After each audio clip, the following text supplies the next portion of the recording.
The wrapping paper crinkled softly beneath my fingers as I folded the last corner into place. The ribbon wasn't new, just one I'd saved from last year's gifts, pressed flat and tucked away like most things I still hold on to. My hands moved slower these days, but they still remembered how to pull the bow snug, how to curl the end with the edge of a butter knife. It used to be easier, this kind of thing.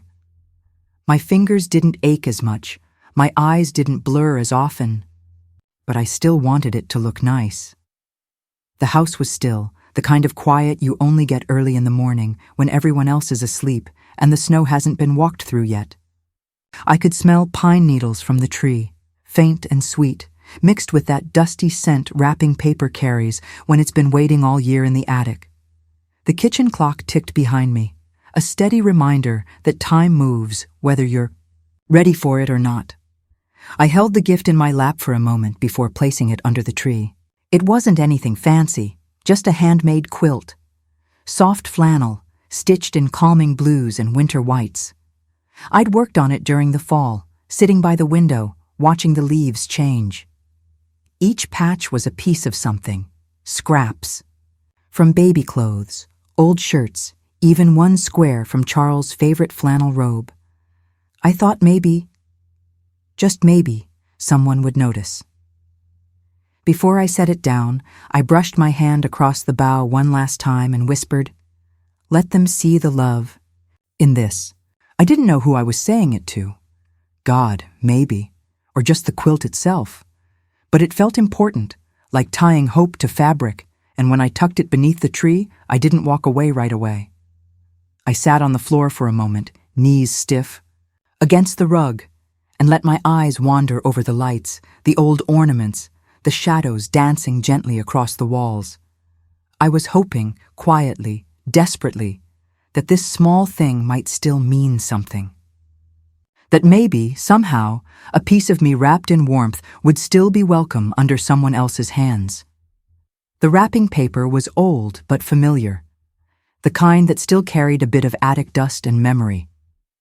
I pulled the ribbon from its tin, gently smoothing out last year's creases with my palm. My hands worked slower now, but they still remembered the rhythm: fold, tape, bow, curl. Each loop I tied felt like a small prayer, stitched with hope and memory. I thought of Christmases past, where flour dusted the air like snow and giggles echoed down the hallway before the sun came up. I tucked the corner neatly and held the finished box in my lap for a moment. It was light, but it felt heavy in my arms, heavy with meaning. A quilt I made myself, stitched in soft blues and muted creams, each patch telling a story no one had asked to hear. I'd sewn late into October evenings, hoping my quiet work might wrap someone in something more than warmth. Maybe comfort, maybe remembrance. As I placed it beneath the tree, I whispered, "Please let them see the love in this." I don't know who I was speaking to. Maybe God, maybe just the quiet. It was the youngest one who reached for it first.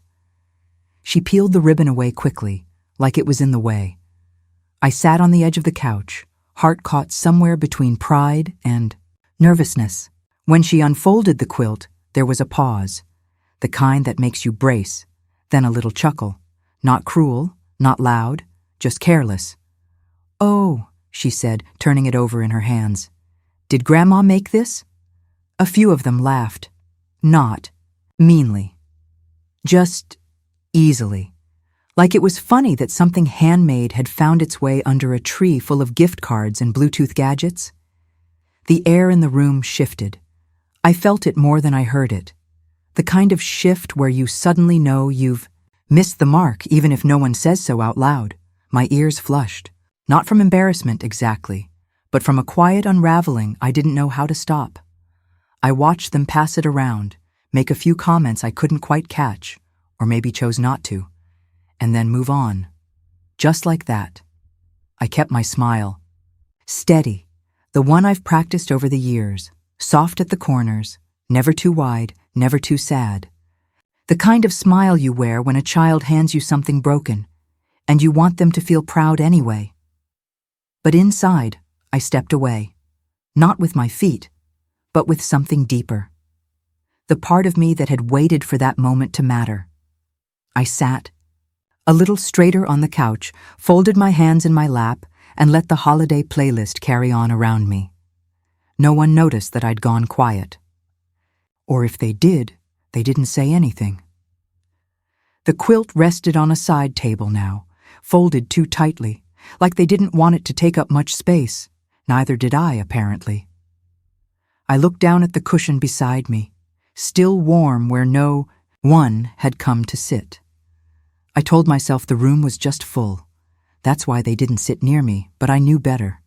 There was a time, not so long ago really, when my gifts made eyes light up, when a jar of jam, a hand-stitched scarf, a poem scrawled in the margin of a book meant something more than just grandma being old-fashioned. When they tore into packages with sticky fingers and shouted thank yous with frosting still on their cheeks. I used to stay up past midnight sewing buttons, knitting edges, adding little notes tucked beneath tissue paper. Back then, I made this. For you was enough, and they looked at me, really looked, like they knew I was still someone becoming, not just someone who'd already been. I thought about the year I gave everyone a handmade calendar, each page filled with family pictures. And handwritten birthdays. They cried that year, said it was the most thoughtful thing they'd ever received. Now, it's all lists and links and wish lists. No one asks what I've been working on. They assume I don't anymore. But I do, in the quiet, at night. When the house sleeps and the yarn is the only thing that listens. I looked at the fireplace where old family photos still lined the mantel, tiny frames holding moments when their little hands once reached for mine. That morning, I didn't feel angry. Just heavy, like meaning had slipped away when no one was looking. I sat by the window with a mug of cocoa I'd forgotten to sip. It had gone cold, but I kept it in my hands anyway, like maybe the warmth would return if I held on long enough. Outside, the snow fell in that hushed, slow way that makes you feel like time's holding its breath. Inside, it was quiet. Too quiet. Laughter still floated down from upstairs, muffled and distant, but not for me. I stared into the mug and watched the faint swirl of chocolate settle at the bottom. That quilt had taken me 3 months to finish. I had picked every square, like a memory, like a love letter they hadn't asked for, and there it was, folded too small and left like something to clean up later. I didn't cry.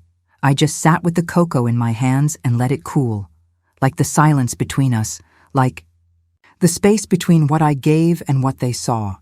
It felt like a gift unopened, a heart unanswered, and still I sat there, because sometimes you don't leave the moment, you just let it settle and become part of the room. It was a thin December that year. Money didn't stretch as far as it used to, but love did. I still had a drawer of leftover yarn from other winters, mostly odd ends, no 2 skeins matching. I sat by the fire every night, knitting slippers 1 pair at a time. Clumsy stitches, sure, but tight and warm. That was enough. When Christmas morning came, I handed each child a small, crinkled package. No bows, just twine and folded paper. Open. Open it, I remember saying. They did, giggling, pulling the slippers on right over their pajamas. My grandson, Henry, slid across the floor yelling, "I'm a rocket!" His sister twirled like the kitchen was a stage, the green of her slippers mismatched with the red of one heel. Nobody cared. That day, there were no receipts to lose, no gift cards to forget in drawers. Just warmth. Real warmth. I was still part of the center then, still the one who kept the house wrapped tight like a wool coat against the cold. Even now, all these years later, I sometimes think I hear the slippered shuffle of little feet on wood. But it's just a memory. I found one of those old slippers the other day, buried behind the quilt chest. The heel was worn through, the yarn a little frayed. I held it to my face, breathed in the faint scent of dust and pine. And for a moment, I was there again, with them, in it, back when love came in mismatched stitches, and everyone still looked my way. The pot was heavy, but I always used the same one, the copper-bottomed Dutch oven my mother left me. I stood over the stove that morning, stirring slowly, careful not to let the jam stick to the sides. Raspberry, just like she taught me, a dash of lemon, a whisper of sugar, and patience. Always have patience. The kitchen smelled like summer, ripe and red and alive. The kind of smell that doesn't belong in December, which is why I liked it. A little defiance, a little warmth in the cold. Each jar was cleaned, labeled by hand. I tied a thin ribbon around the lids and added a little note. Made with love. Store in your heart. When I handed them out, their eyes lit up. It tastes like sunshine, one of them said, even in the snow. Back then, they savored things. They didn't compare. They didn't ask where it was from. They just asked if there was more. This year, I found one of those jars still in the back of the pantry, unopened, probably from the last batch I made before they stopped asking. I turned it in my hand. My handwriting had faded. The ribbon had curled tight, brittle now, and I wondered, does sweetness expire? Not just the jam, but the gesture? I sat at the table and looked out the window. The trees were bare, the ground is hard, and I thought, maybe I'll make another batch next week. Not for them, for me. It wasn't expensive, just a worn paperback I'd read a dozen times before. The corners were soft, the spine cracked just enough to keep the pages from snapping shut. I tucked a note inside the front cover. This made me think of you. It was for my oldest granddaughter. She used to sit on my lap and listen while I read aloud. She'd ask what words meant. What's a metaphor, Grandma? Why did the character cry here? I'd answer with stories from my own life. Back then, stories mattered. That Christmas morning, I wrapped the book in simple brown paper and tied it with string. When she opened it, she smiled, politely, said thank you. But her eyes didn't light up the way they used to. A minute later, she was scrolling through her phone. The book was set on the coffee table and forgotten before the next gift was opened. I kept the wrapping string. I don't know why. I still have that same copy. Bought another one for myself after I realized she wouldn't be asking about metaphors anymore. It's on my nightstand now, next to the lotion and the tea mug and the stack of unfinished crossword puzzles. Sometimes I open it just to smell the pages. There's something about old paper that still smells like pine needles and rain. She reads, on screens now. Or maybe not at all, but I still read. And I still remember what it felt like to be asked what things meant. I used to be the first one awake on Christmas morning, slipping into the den before anyone else. I'd take a quiet moment just to look at the stockings, handmade, each one with a stitched name and tiny buttons sewn down the sides. I'd fill them carefully, an orange, a peppermint stick, a little note on a folded card. Merry Christmas. I love the way you laugh. You're growing into someone so kind. You remind me of your grandpa's heart. It wasn't about cost. It was about closeness. Back then, they'd run into the room, eyes wide, voices tangled together in excitement. The stockings weren't just decorations, they were magic. Now, they hang a little crooked. A few have holes I keep meaning to patch. One of them, the one with Charles's name, hasn't been touched in years. No one talks about it. No one reads the notes anymore. They just dig out the candy and move on. I stood there last night, fire burning low behind me, and looked at them, all. I reached up and straightened the one that had slipped sideways. The hook creaked a little. Everything's a little more fragile now. The stockings used to be light, full of small things, with big meaning. Now they're heavier, but not from what's inside.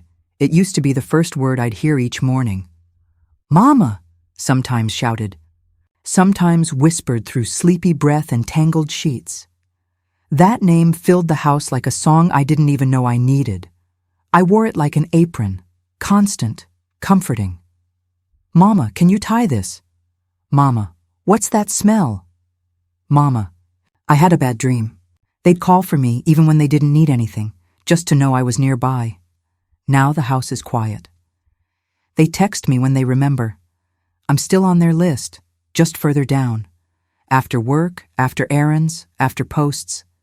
The other day, I heard someone call out Mama in the grocery store, a little girl tugging at her mother's coat, wide-eyed and excited. I turned before I even realized it wasn't for me. Old reflexes don't forget. I sat by the fire that night, watching the clock tick, listening to the embers crackle. No one needed anything, and the silence, though peaceful, had a shape. It wasn't blank. It wasn't empty. It was the shape of a name that used to echo in every corner of this home. A name that once meant everything, and still does, to me. The moment she opened it, I could tell. The laugh wasn't loud. It was light, almost polite, but I felt it. Not in my ears, in my stomach. She held the quilt up with 2 fingers, arms outstretched like it might wrinkle her blouse. "Oh, wow," she said, glancing around the room. Then came that tilt of her head, that tiny smirk I wasn't meant to see but did. Her eyes skipped right past me like I hadn't been sitting there the whole time. Someone else laughed, not mockingly, just lightly, like it was all harmless. But it landed harder than they knew. My fingers tensed in my lap, and I noticed I still had a bit of ribbon stuck to my skirt. I brushed it away quietly, like I could erase the moment if I just moved carefully enough. "I think Grandma made this," she added, setting the quilt down without unfolding it all the way. That stung more than if she'd hated it outright. Because it wasn't just a blanket. It was late at night, and quiet tears and thread picked out and redone when my fingers couldn't quite grip the needle right. It was a memory of their grandfather's old flannel shirt sewn into the center patch, and a prayer in every corner stitch. But to them, it was just something Grandma made. I looked down at my lap again. The wrapping paper still clung to my skirt like a leftover apology. It took me hours to wrap that gift, seconds to feel like a fool. They kept laughing. Nothing mean, just soft, comfortable laughter among themselves. The kind of laughter that floats past you if you're not inside the circle. And I wasn't. I smiled, but it shook a little before. It settled. The room was full. Wrapping paper scattered across the rug, half-drunk mugs of cocoa on side tables, toys and gifts piled in corners like afterthoughts. And still, I felt the emptiness of not belonging. They were all leaning toward each other, knees touching, stories overlapping. Their voices blended into each other the way families' voices do when they forget anyone's listening. I used to be in that blend. Used to be the thread running through all of it. I adjusted the throw pillow behind me, a little too deliberately, like it would somehow ground me again. I noticed the couch cushion under me was sinking deeper than the rest. Old. Like me. At one point. Someone reached across the coffee table for a phone charger, their sleeve brushing right past my arm, and they didn't even glance my way. It was like I was a soft piece of furniture they'd grown used to ignoring. I used to be the heartbeat of this room. Now I'm just in it. It sat there, folded and untouched. My quilt.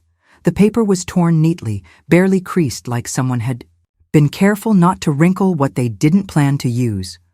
I could still see the ribbon curled on the floor beside it, a little piece of silver that used to mean something. No one picked it up. No one asked why I'd made it or what the center patch meant. I watched as they moved on to newer boxes, shiny things with logos and screens.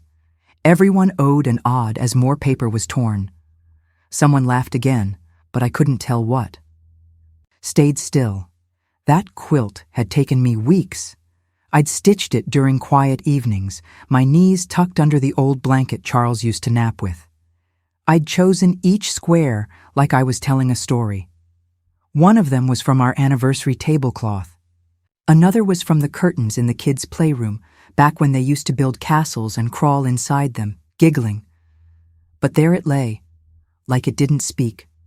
Like I didn't speak, I don't think anyone meant to hurt me, but no one meant to see me either. I sat back in my chair and looked at the quilt one more time. Its edges were curling slightly from where it had been folded too long. I wondered if they even noticed the stitching detail along the seams. It was a feather pattern, something I'd learned years ago because it reminded me of flight, of softness, of letting go. It wasn't just a gift. It was a piece of me, and they left it there like a sweater they didn't want to try on. I shifted a little, pretending to adjust my leg, but really it was the ache. I just needed to move, to feel something. Other than this stillness, the cushion beneath me felt colder than usual. Maybe it was the draft from the window. Or maybe it was just the kind of cold that comes from being somewhere and not being part of it. I picked up my mug of cider. It had gone tepid, the kind of lukewarm that makes you wince a little when it touches your lips. I sipped anyway, just to have something to do. Laughter echoed from across the room. I glanced over, and one of them was showing a video on their phone. They leaned in close together, sharing the screen, pointing, nodding. Nobody looked my way. The floor creaked behind me. Someone passed through. Didn't say a word. I thought of speaking up, maybe asking about the video or offering a slice of the pie I'd made, but my throat felt thick. And I didn't want to invite that awkward kindness, that soft, obligated response. So I sat. I folded my hands over the mug and stared into the faint swirl of spice floating in it. I used to be the one stirring the cider. Now I was sipping it quietly, invisible in a room I used to carry, and the weight beside me wasn't a person. It was grief. That quiet kind. The kind that doesn't knock over anything. Just sits beside you like a second shadow. I felt it rising. The ache. That throb just behind the chest, right where old disappointments live. But I smiled. The smile wasn't real. It was the one I've worn for decades when the room needed to feel comfortable.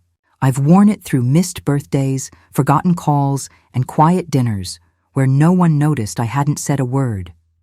I didn't want them to feel guilty. That would have made them explain, apologize, fumble through soft regret. I didn't want that. I just wanted to let the moment pass. Quietly. Cleanly. The quilt still sat there on the side table. Someone had placed a shopping bag on top of it now, probably by accident. I smiled again, sipping my cider, letting the sting rise in my throat like a slow tide I had no intention of stopping. I stared at the fire, watching it dance. "Everything okay, Grandma?" Someone asked from across the room, half turned away, already glancing back at their screen. "Of course, honey," I said, turning the corners of my mouth up just enough. It's perfect, and maybe, in some strange way, it was not perfect. In the glossy, postcard kind of way. But perfect in the sense that I had learned, really learned, that not every silence needs to be filled, and not every wound needs to be explained. I smiled because I didn't want to be asked what was wrong. I didn't want to open something I'd worked so hard to fold away. So I smiled, and I swallowed the moment whole. I reached for the mug without thinking, same one I always used on Christmas afternoon. It had faded holly leaves along the rim and a tiny chip on the handle from that year. I dropped it by doing too much at once. Charles used to call it my sentimental cup, said it held more memory than coffee. There was still a lipstick mark on the side, faint, faded, the kind that doesn't wash off with one cycle in the dishwasher. I used to tease him and say it was his favorite part, that little kiss of color reminding him I'd been there first, before the table got full, before the noise and dishes and dessert. I ran my thumb across it, half smiling at the thought. The coffee was still steaming, but I felt cold. Not chilled exactly, just untouched. The kitchen light buzzed above me. The oven clock ticked in steady rhythm. No one had followed me in here. No one asked if I needed help, or if I was okay, or if the coffee was still hot. And that was fine, I told myself. That was fine. I leaned back against the counter and looked around. Plates stacked haphazard on the stove, pie crumbs scattered like confetti across the tile. The smell of cinnamon and orange still lingered from the cider, sweet and sharp like something just passed.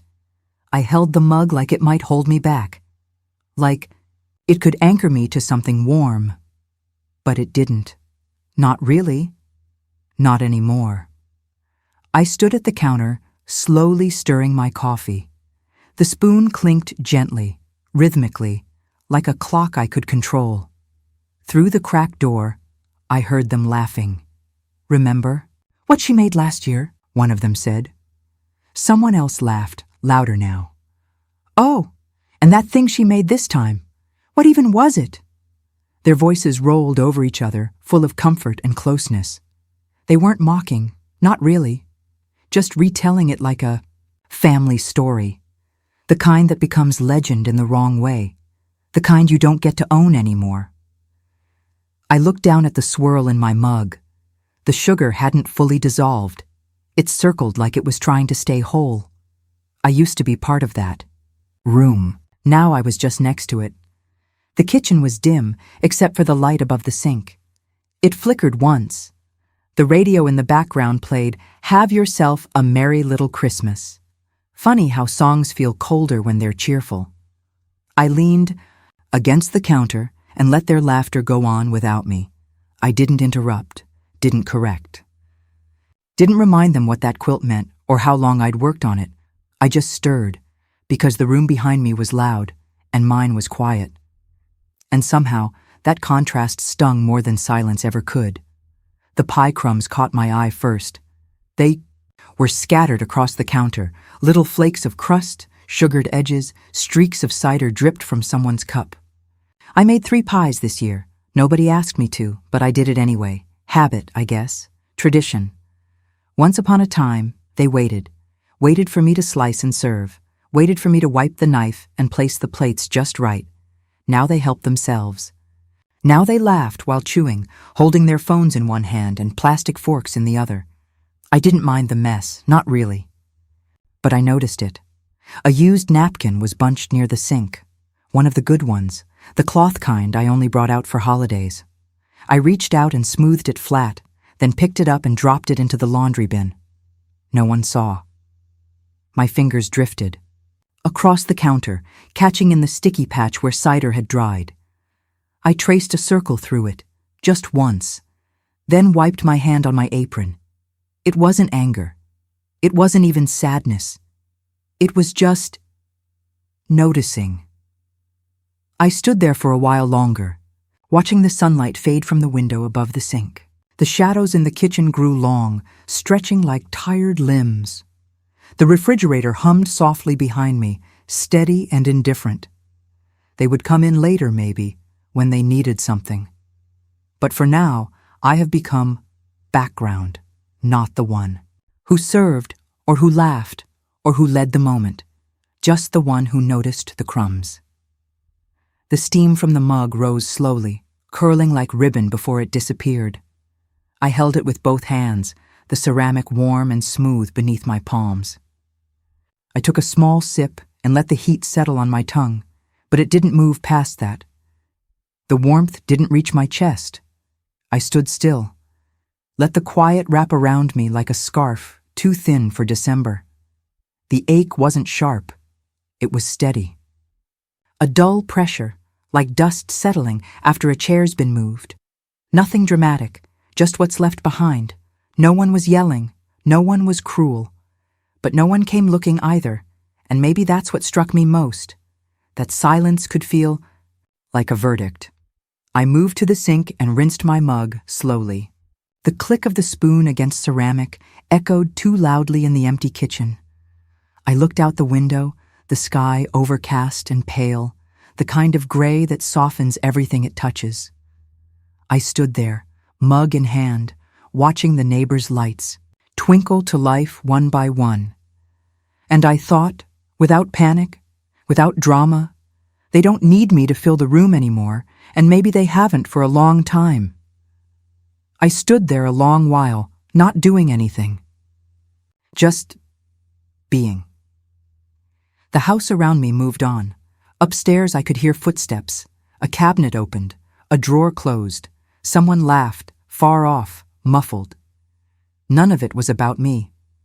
I looked at the ornaments still on the dining table, extras that didn't make it to the tree. Some of them were ones I'd made years ago, with my own hands, back when little voices asked, "Can I help?"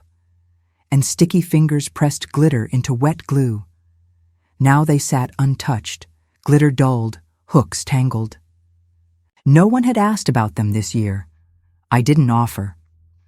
I turned toward the living room and saw the tree glowing in the fading light. The ornaments already hung sparkled gently, perfect, color-coordinated, high on the branches where no small hands had reached. I used to hand them each one. "Here," I'd say, "this one's yours." And they'd hang it proudly, crooked and low, and I'd smile like it was a masterpiece. Now the branches were tidy. The tree was beautiful, and I was just present, not a participant. Not really. Just something set out like the decor, welcomed, photographed, and tucked away before January. And I realized then, ornaments hang. So did I. The hallway was dim, shadows, stretching long across the floor where the light from the living room spilled in and stopped short. I was gathering plates, trying not to clink them too loud, when I saw Eli. He wasn't doing much, just standing there, shifting from one foot to the other. His sneakers squeaked once on the wood before he stepped back onto the carpet. 12 is a funny age. You're tall enough to reach the cabinet, but still small enough to hide behind the dining chair when a room feels too loud. He didn't say anything, but his eyes kept drifting toward me, then away, then back again. Like he was trying to decide if it was okay to ask something or maybe just to be near me. Everyone else had scattered. Phones were out, couches claimed, earbuds in. But Eli, he stayed. His hands were in his pockets, his shoulders tight. But his feet stayed planted. Facing me, I paused with the dishes still in my hands and gave him a small smile. Not a big one, just enough to say, "I see you, baby." He didn't smile back, but his chin lifted, just a little. That was enough for me. The bedroom was quiet, my kind of quiet. The hum of the house tucked in for the night, the muffled sound of someone laughing downstairs, and the occasional creak of the old floorboard by the dresser. I was sitting in my chair, the lamp beside me casting soft golden light on the quilt still folded at the edge. He stepped in without a word. Eli's eyes weren't hurried or distracted like the others. They were slow, unsure, but steady. He walked over to the chair and ran his fingers along the edge of the quilt. Just a simple touch, but one that said, "I see it." He didn't ask what it was supposed to be. Didn't joke. Didn't treat it like an old woman's habit. Instead, he traced the stitching with the tip of his finger. Gently, reverently, his brow furrowed like he was reading something no one else had taken the time to notice. "That's flannel from your dad's old pajama shirt," I said softly. He looked up and nodded. His silence didn't ask for an explanation. It offered space, and I let myself breathe into it. It was late, the kind of late when the house had gone still and even the fridge sounded loud. I had just folded the quilt across my lap when I heard it, a knock. So soft I almost thought I imagined it, but it came again. I opened the door and there he was, hoodie zipped halfway up, hands buried deep in his pockets, eyes unsure but kind. The hallway behind him glowed with the twinkle of tree lights, casting small dancing reflections on the floor. "Hey," he said, barely above a whisper. "Hey, sweetheart," I replied. He didn't step in. Just stood there in the doorway like the moment didn't need a room, only a presence. I waited. Sometimes silence is a kind of language too. He looked down at his shoes, then back up at me, his face serious in a way I hadn't seen before. Not heavy, just grown. "Did you need something?" I asked gently. He shook his head, then shrugged. Just wondered if you were still awake. I smiled and opened the door a little wider. Always, especially for you. He took one small step into the room, just enough to be heard.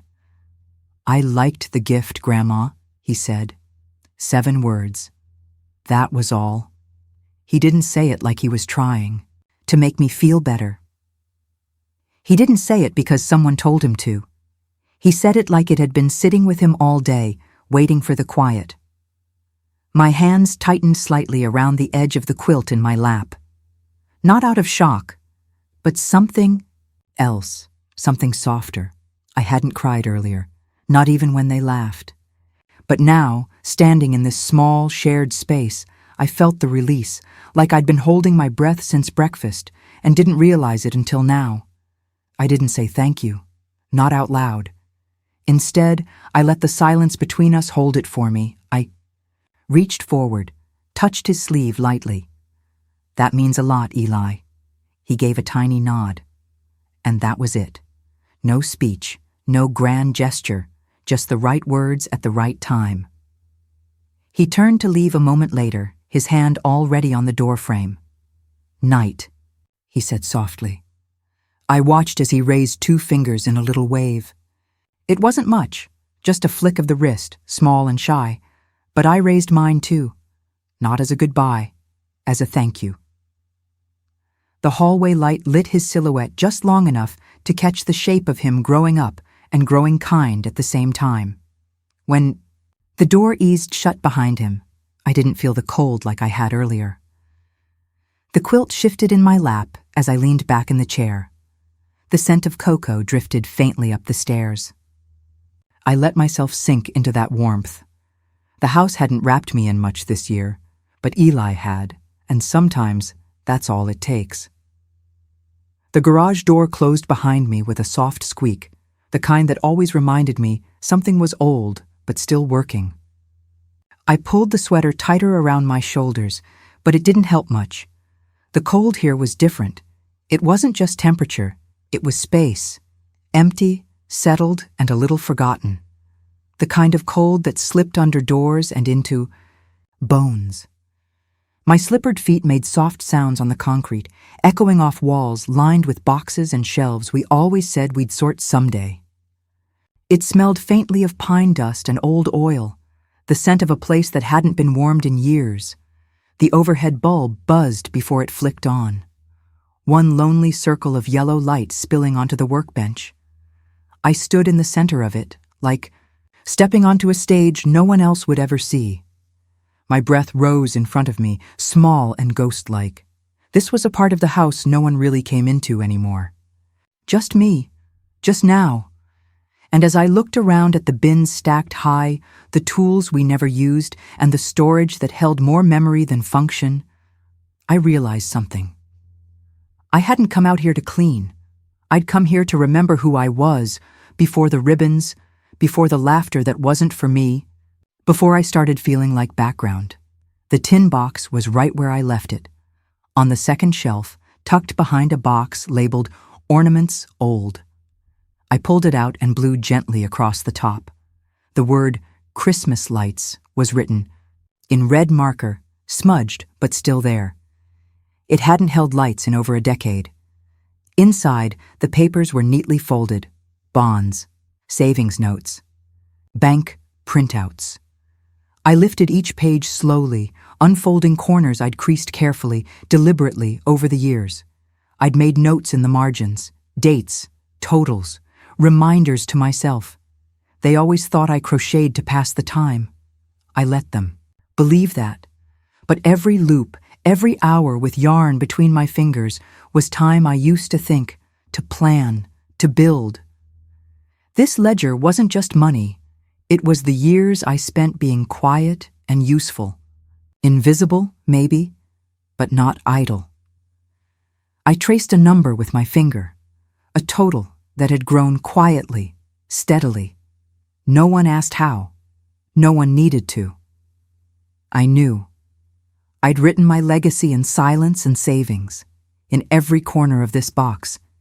And as I stood there, under the hum of a single light, I didn't feel small. I felt ready.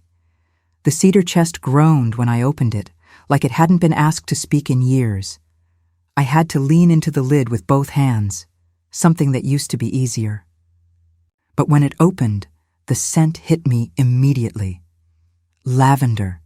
Faint, but still there, woven into the folds of pillowcases and soft cloth like memory stitched in scent. I had wrapped the papers carefully in linen, not because I had to, but because it mattered to me. The way women keep things safe, the way we fold away important things without being told they're important. Underneath an old pillowcase was my mother's birth certificate, yellowed now, thin and almost translucent. Beneath that, the documents that mattered most, legal things, living things, quiet things. I sat down on the wooden stool beside the chest, resting one hand inside it, brushing against the folded fabric. No one had ever asked what was in here. No one thought to. But this chest held more than paper. It held intention. It held care. And as I breathed in that faint lavender, I didn't feel resentment. I didn't want thanks. I wanted the truth, the kind I already knew, the kind that whispered, "You still have time to decide who gets what, because it's still yours." I hadn't planned to do anything tonight.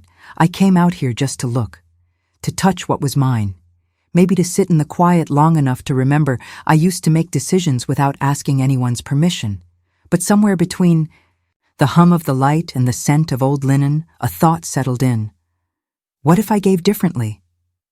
Not out of habit, not out of obligation, but out of wisdom?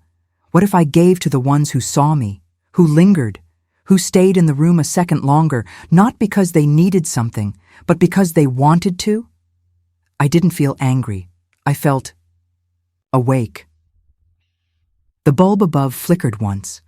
A soft rustle of paper followed as I lifted the documents one more time, letting my eyes scan the names, the numbers, the signatures. It didn't feel dramatic. It felt like lighting a small candle in a room that had gone dim. And in that quiet glow, I began to see something clearly. I could still choose, and maybe, just maybe, this time, I would choose wisely. There were no witnesses, no applause, no big gesture, just me, just the chest, the papers, the cold air that wrapped around my ankles and reminded me I was still standing, still here. I exhaled and watched the fog of my breath drift toward the rafters. They had never seen what I'd built. Not really. They saw the cookies, the cards, the casseroles, but they didn't see the plan, the work. The quiet gathering of strength and dollars and decisions, and maybe they never would. That didn't mean it wasn't real. I closed the chest gently, the latch clicking softly. I rested my hand on top for a long moment. Not to say goodbye. Not even to say hello. Just to say, I remember. Sometimes a woman chooses herself, not because she's angry, but because she remembers when she was strong and decides to be strong again. The house was still asleep. Not even the birds had started their chatter outside, just the soft groan of the old pipes, the hum of the refrigerator down the hall, and the tick of the wall clock behind me. I didn't tiptoe. I didn't hesitate. I reached for the desk lamp and clicked it on. Its amber glow spilled across my lap, like an old friend, warm and quiet. It lit the edges of the papers I'd set there the night before. The scent of lavender oil lingered faintly in the air, mixed with a bit of dust that hadn't been disturbed in a while. There was a time I would have waited until someone else was awake, waited until I had permission, or company, or courage. But this morning, I didn't wait. I turned on the light not to be seen, but to see clearly. No trembling hands. No questions about whether I had the right. I'd spent too many years dimming myself for the comfort of others. But not this morning. This morning, I lit the lamp for me. The papers were where I left them, stacked neatly, clipped in the corner, edges squared like a well-folded napkin. I didn't reach for them right away. I let the light settle over them. Let my eyes adjust to the soft yellow glow. I wrapped the shawl around my shoulders and picked up my reading glasses. Then I began. Line by line, paragraph by paragraph, I didn't skim. I read slowly, reverently. Each clause felt like a breadcrumb leading me back to myself, back to the woman who had spent a lifetime giving and who finally decided to give with intention. The mug beside me had gone cold, untouched since I poured it, but I didn't mind. The heater hummed softly under the desk, keeping the chill at bay. I was warm where it mattered. I wasn't just reviewing a document. I was witnessing something I'd quietly built in the background of birthday parties, doctor's appointments, and emergency calls. It wasn't a transaction. It was a promise that I would choose, not react, not apologize, not shrink, choose. The pen fit comfortably in my hand, the same hand that had signed permission slips, birthday checks, thank you cards, the same hand that had written grocery lists, mended hems, and soothed foreheads. I didn't test the ink. I didn't pause to second guess. I touched the tip to the paper and began to write. My name flowed across the line in slow, steady loops. Not rushed, not timid. It was the name I'd carried through every season of this house, through diapers and dance recitals, through grief and graduations. I had signed that name for everyone else, so many times, always on behalf of someone. But this time, I signed it for myself. There was a small scratch as the pen moved across the smooth page. No other sound. Even the wind outside had quieted. I exhaled as I lifted the pen, not realizing I'd been holding my breath. It didn't feel dramatic. It felt right, like leveling ground that had been sloped for too long, like standing upright again after years of leaning toward the needs of everyone else. That signature wasn't bold. It wasn't large, but it was mine. They might say it was petty, that I let feelings guide my hand, that I was too emotional, too reactive. But that's not what happened. What I gave that morning wasn't an act of spite. It was an act of clarity. I'd thought about it for months. Quietly, deeply, carefully. I didn't write names down in anger. I wrote them in love. Love for the legacy I wanted to protect, for the memories I wanted to preserve with dignity.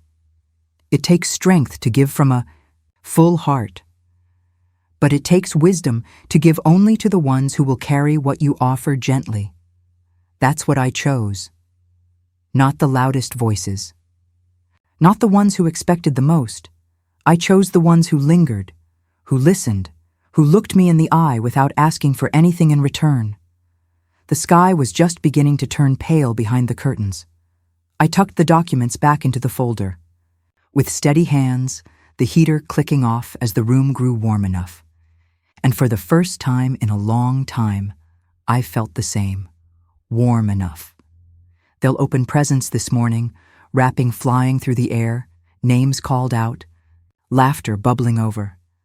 I'll sit nearby and smile, hand someone a refill, take a few photos if they ask. But the gift I gave this year won't sparkle. It won't make noise or earn applause. It won't be posted online or passed around. It's sealed in a manila envelope in the drawer beside my bed. Someday, someone will open it and read each line. And maybe, just maybe, they'll feel what I felt as I signed it. Calm, clear, certain. My final gift wasn't money or property or sentiment. It was a decision, a quiet declaration that I still knew who I was, and that my voice mattered, even if it spoke in paper and ink. Not all gifts belong under trees. Some belong in drawers until the day they're needed and understood. The envelopes came in early January, just after the trees came down and the glitter was finally swept out of the corners. There were no bows, no stamps with cheerful wreaths, no bright red return labels. Just heavy paper and long names printed neatly in black ink. They arrived like snow, quiet, unannounced, but sure to change the shape of things. I imagined them sliding through mail slots, hitting the floor with a soft thud, resting on polished countertops between bowls of leftover candy and half-scribbled grocery lists. I imagined the pause people took when they saw my name in the return corner. The kettle on my stove began to whistle. I let it. The kitchen was cold, frost crawling up the bottom corners of the window pane like it was reaching inside.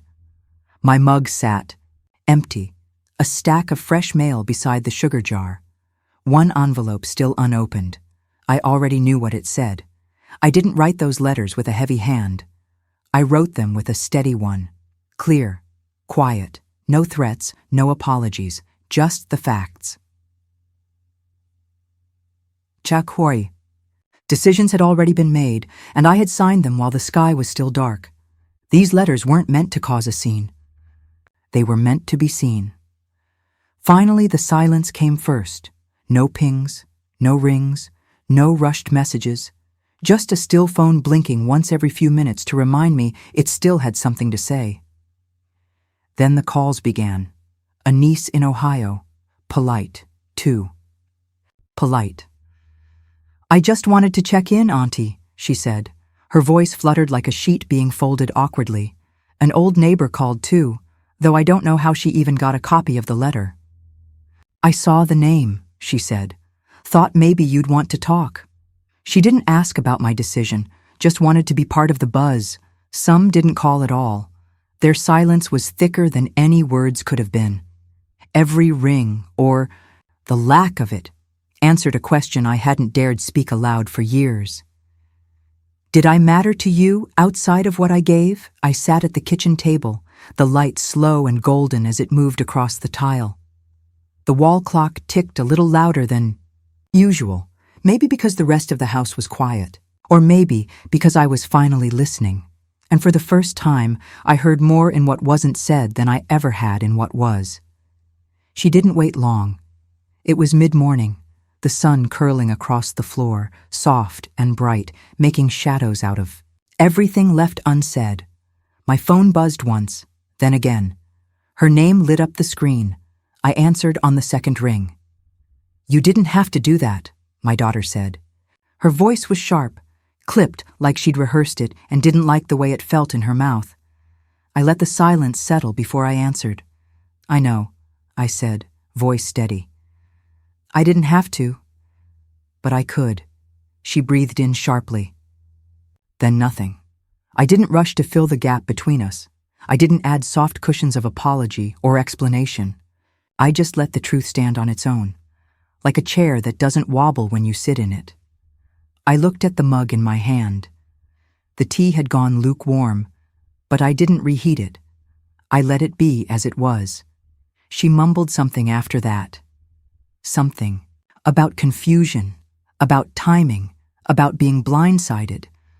But I didn't respond to the pieces that came from guilt. I had finally learned the difference between what she felt and what was mine to carry. I held the phone loosely until she said goodbye, and when the line went quiet, I felt taller, not colder, just complete. I sat at the dining table later that day, the clutter cleared, just one chair pulled out, mine. The curtain near the vent swayed gently, and I could hear the heater clicking as it tried to keep up with the cold creeping through the window glass. I thought about how many times I had softened what I meant, rounded the edges, turned no into maybe, turned truth into something palatable. But not this time. There was no sugar in my voice that morning. No carefully folded explanations, just the truth, square and simple and clean. I wasn't cruel. I didn't raise my voice. I didn't even frown. I just spoke. It felt strange at first, like standing on a new leg after a long injury. But then it felt solid. I didn't lace my words with comfort because I wasn't trying to rescue anyone from their discomfort. I'd done that for too long, and it didn't make me hard. It made me honest. The phone stopped ringing by the end of the week. The air in the house was still, but not heavy, the kind of quiet that felt chosen, not forced. I put the kettle on, feed the birds out back, folded a few towels, read the paper without scanning for subtext in the obituaries. The snow outside had started to melt, slow and silent, forming little rivers down the driveway. I stood by the window and watched it retreat from the porch steps, exposing patches of wood that hadn't seen sunlight in weeks.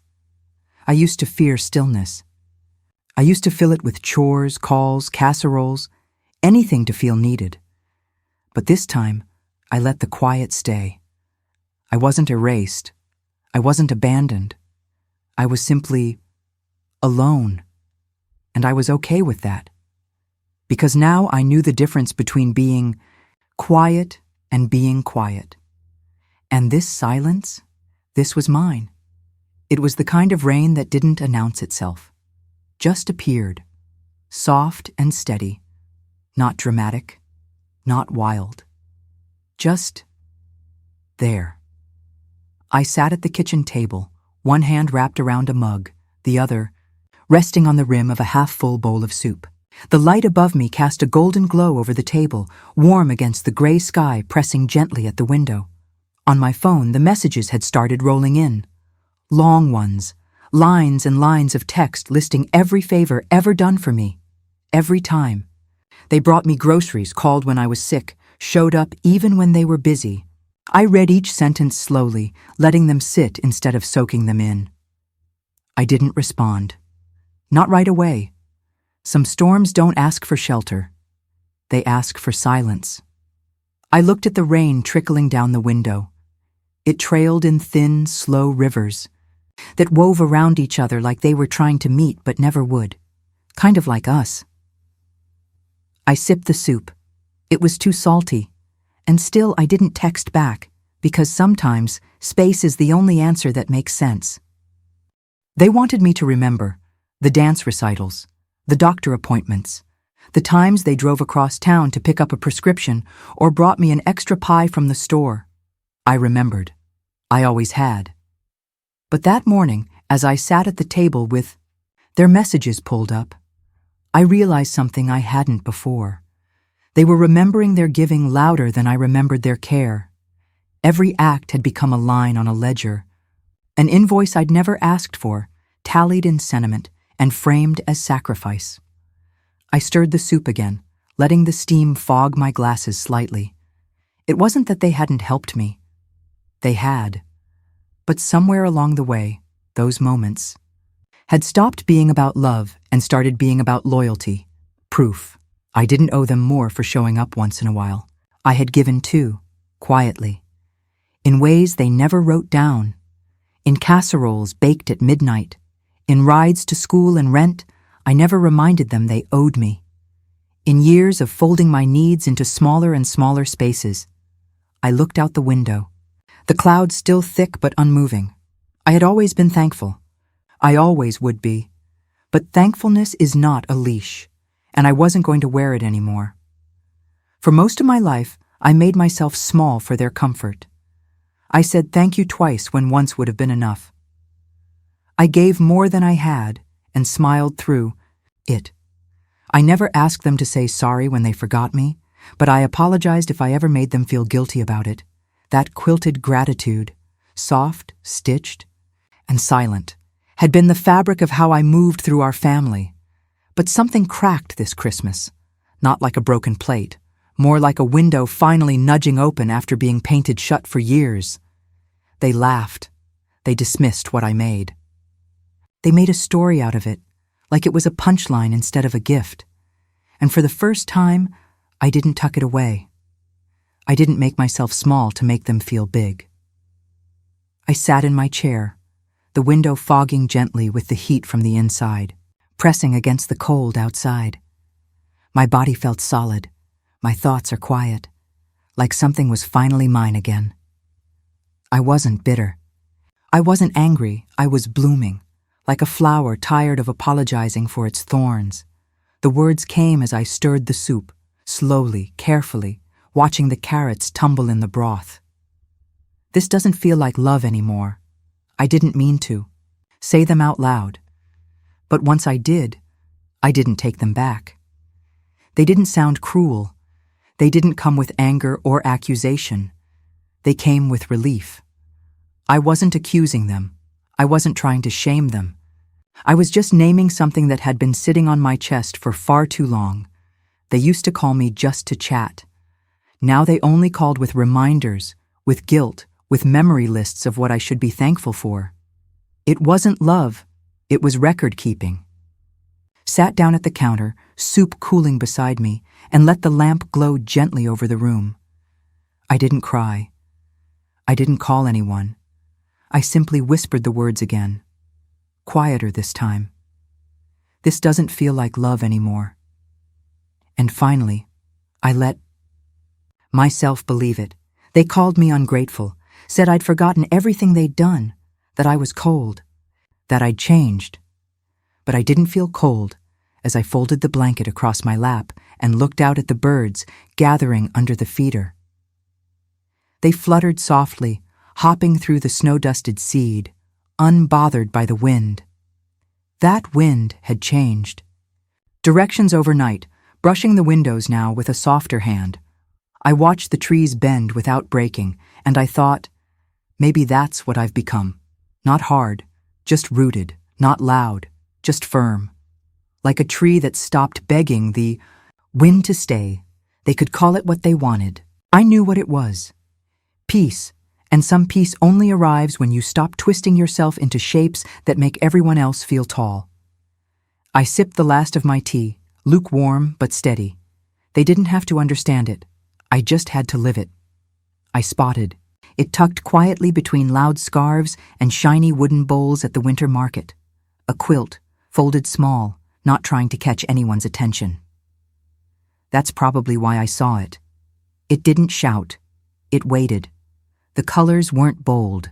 Soft, blues, worn golds, fabrics that looked like they'd been lives before they were sewn into this shape. I ran my fingers along the stitching. The corners curved with care. There was a tag, no price, just a name written in slanted cursive. The kind of name that felt like it knew what it meant to hold time between two hands. Every square was different. None of them were mine.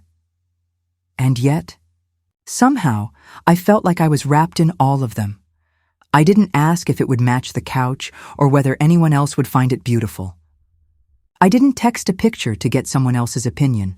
I just folded it gently over my arm and carried it home. Sometimes, you don't need permission. You just need to remember you're worth the warmth. The house was quiet when I got back. Evening had settled in like it planned to stay. I turned on the lamp by the recliner, poured a cup of tea, and drew the curtains closed against the cold. I didn't wait for someone else to notice. Didn't wait for someone to say, "You should treat yourself." I unfolded the quilt and draped it over my shoulders. The fabric fell around me like memory, soft and sure, like something familiar I hadn't touched in years. It didn't ask for anything. It didn't need to be admired, and for once, I didn't feel the need to be either. I let the quiet hold me. Let the moment be enough. There was a time I'd sit in that same chair and wonder what they thought. If I was too much, not enough, too quiet, too sentimental. But tonight, none of that mattered. The only approval I needed was the peace in my chest. The fire crackled low, steady. I didn't speak. I didn't need to. The flames moved gently in the hearth, throwing gold across the floor, humming in a rhythm that didn't need words to be heard. I sipped my cinnamon tea and let it warm the space behind my ribs. The quilt tucked around my legs rustled softly. As I shifted, pulling it up just a little closer, holiday music played in the background. Not loud, just the old kind, from vinyl or memory, I'm not sure which. The kind that plays like a hum in the bones, and I sat there. No one needed me. No one asked anything of me. It was the first time in a long while I didn't feel like I had to hold a shape for anyone. I wasn't a hostess, or a helper, or a story someone else got to tell. I was just here, and the fire, the chair, the tea, they all knew how to listen. The night grew long, and the shadows stretched further into the corners of the room. I didn't turn on the television, didn't check my phone. I just sat, tucked beneath the quilt, one hand resting over the fabric, feeling each ridge of stitch under my palm. The world didn't see me just then. And still, I mattered. Not because I was being thanked or needed. Not because I was clever or useful or the sweet one, but because I was still here, still breathing, still loving in the quiet ways. I shifted gently, the quilt adjusting with me, rustling like it knew the shape of who I'd become. The tea was nearly gone, but the warmth it left stayed in my chest like a kept promise. No one else had to know this moment happened. That was the best part. It was mine, and it was enough. The fire was nearly out, just a few glowing embers holding on. I folded the quilt across the foot of the chair, my hands moving with the same care the maker must have stitched with. No ribbon, no bow. No audience, just the kind of gift that stays long after the season ends, that whispers in your quietest corners, "You're still here, you're still whole." I didn't need to be seen tonight. I needed to remember I didn't have to be. And that remembering, that was the gift. Sometimes the quietest gifts are the ones we give ourselves, like choosing peace without needing permission. If this story reminded you of a moment you finally chose you, I'd be grateful if you'd share it below. And if you'd like to sit with me for more stories like this, you're always welcome here.